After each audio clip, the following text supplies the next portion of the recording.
Versus জিত লড়াই নিয়ে তাহলে কি দেবদা মুখ খুললেন যে নিজের নিজের মানুষজনের সাথে লড়তে ভালো লাগে না? অলরেডি পুজো ক্ল্যাশ নিয়ে কি অনেক রকম মন্তব্য তৈরি হচ্ছে? দেবদা কেন হঠাৎ এই জিনিস পোস্ট করলেন? তার মানে মানুষটা খুব শিরোনামে থাকতে চাইছেন না, বাস্তব জীবনযাপন করতে ভালোবাসছেন। এটা একটা বিষয় হতে পারে। আদারওয়াইজ পুজো ক্ল্যাশ নিয়েই আমি আমার মতন করে ইন্টারপ্রেট করার চেষ্টা করছি। আমি আরো একটা জিনিস বলবো, দেবদা হেডলাইনে মাঝে মাঝে থাকতে চান না, মানে দেবদা চাইছেন না শিরোনামে থাকতে, কিন্তু দেবদাই তো সব জায়গায় শিরোনাম ভাই। মানে ওনার এসআইআর এ ওনাকে তলব করা হয়েছে, সেটাও নাকি খবর ভাই, আমাকেও তলব করেছে। তাতে কি সমস্যা ভাই? আমার 2002 এর আগে জন্ম নয়, তাই জন্য আমার নাম নেই এখানে। কলকাতায় দেবদা 2002 এর আগে ভোট দেয়নি, তাই দেবদার নাম নেই, তাই জন্য শুরু হয়েছে কিছু। এটা এটা কোনো বড় কথা? এটা নিয়েও খবর করে দেওয়া হচ্ছে, এটা নিয়েও কিছু লোক দেখলাম পোস্ট ইত্যাদি করছে শুধু রিচ পাওয়ার জন্য।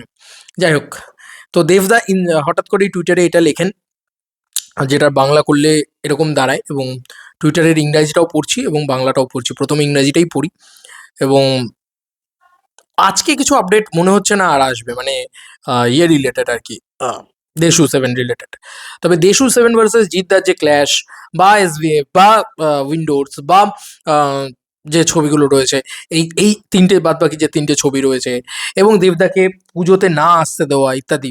শুনলাম তো নাকি 19 তারিখে ইয়ে হবে তোমার, মানে ক্যালেন্ডার ড্রপ করা হবে, সেখানে দেবদার নামটা যদি না থাকে সেটা নিয়ে একটা অশান্তি। এই সব চলবে আর কি, আমার যতদূর মনে হয়। আমি ইংরেজিটা পড়ছি। At time it's good to not be in the headlines. Sometime it's tiring to fight with your own people. Sometime it's good to live the normal life. Anyway, always ready for the hustle. Counting my blessings every day. নাজার না লাগে একটা ইয়ে দিয়েছে, কি বলবো, emoji দিয়েছে, এবং লিখেছে লাস্টে এমনি।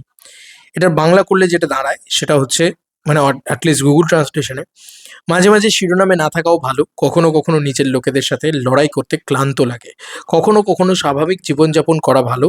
যাই হোক, সব সময় তাড়াহুড়োর জন্য প্রস্তুত, তাড়াহুড়োর জন্য প্রস্তুত, প্রতিদিন আমার আশীর্বাদ গণনা করছি এমনি। না, মানে দেবদার প্রতি আশীর্বাদ গণনা করছে, যেটা আমার প্রথম লাইনটা, যেটা মানে পড়লাম বা বুঝতে পারলাম।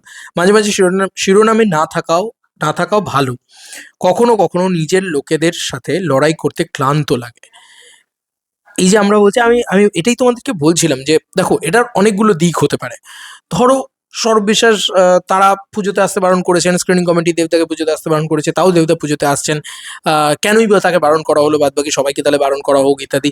আমি এটাই বলতে চাইছিলাম। তো এই পুজোর লড়াই নিয়ে, দেশু সেভেন নিয়ে, এটা একটা হতে পারে। জানি না এর বাইরে আরো অন্য কিছুও হতে পারে, তবে এটা একটা হতে পারে। আর আরেকটা হচ্ছে নিজেদের মানুষ, যেরকম কি দেবদা তো খুব আপন মনে করেন জিদ্দাকে।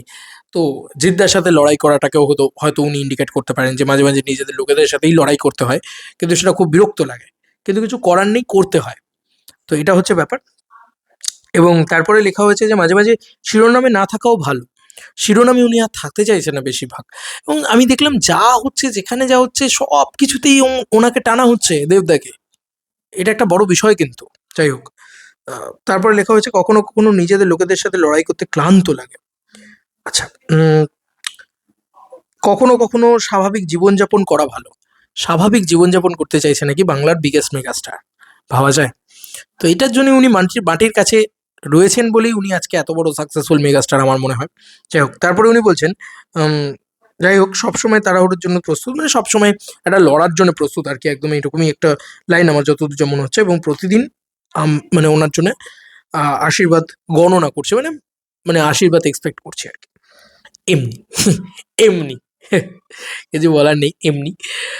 তবে হ্যাশট্যাগ এমনি, ব্যাপারটা হ্যাশট্যাগ এমনির জায়গায় তো আর নেই, কিছু তো একটা হয়েছে। এইটা নিয়ে আমি ওই যে বললাম, স্ক্রিনিং কমিটি হতে পারে একদিকে, একদিকে এই যে আমাদের নিজেদের মানুষ, ধরো এসবিএফ এর সাথে লড়াই করতে হবে, ধরো উইন্ডোজের সাথে লড়াই করতে হবে, বা জিদ্দার সাথে লড়াই করতে হবে, এটা নিয়ে একটা হতে পারে। এইগুলো নিয়েই হয়তো উনি লিখেছেন, এটা হতে পারে। এর বাইরে তো আমি আর বুঝতে পারছি না, মানে আমি অন্তত আমার আমার ধারণায় আর নেই। আর এই শিরোনামের ব্যাপারটা তো আমি বলছিলাম যে এসআইআর নিয়েও তাকে লেখা হচ্ছে ইত্যাদি করা হচ্ছে। যাই হোক, এগুলোরই ইঙ্গিত। যদিও বা দেশু সেভেনের টাইটেল অ্যানাউন্সমেন্ট মনে হচ্ছে না আজকে আর আসবে, যদি না সন্ধ্যেবেলা বা রাত্রিবেলার দিকে ফট করে চলে আসে।